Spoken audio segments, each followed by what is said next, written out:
ఇష్టకామేశ్వరి దేవాలయంలో ప్రతిధ్వనించిన వేద మంత్రాలు.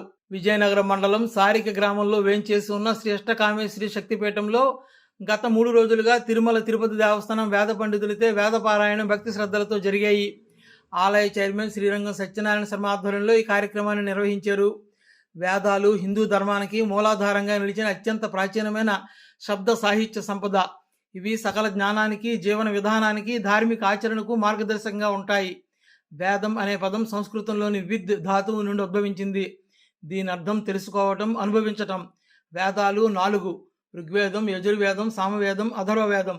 వేదాలు 4 రూపాల్లో ఉన్నప్పటికీ ఇవి ఒకే మూలస్తంభం నుంచి జన్మించిన జ్ఞానరాశులు. వీటి లక్ష్యం మానవుడి అంతర్మథనం నుంచి బ్రహ్మాండం వరకు అర్థం చేసుకోవడం, జీవితం యొక్క పరమార్థాన్ని గ్రహించటం. వేదాలు శృతిగా సంరక్షించబడ్డాయి, ఎందుకంటే అవి ఋషుల అనుభవాల ఫలితంగా జన్మించిన శబ్ద బ్రహ్మం. అందుకే మనకు 4 వేదాలు అవసరం. విజయనగరం మండలం సారిక గ్రామంలో వేంచేసి ఉన్న శ్రీ ఇష్టకామేశ్వరి శక్తిపీఠంలో గత 3 రోజులుగా తిరుమల తిరుపతి దేవస్థానం వేద పండితులతో వేద పారాయణ భక్తి శ్రద్ధలతో గావించారు. శంబరస్య నమ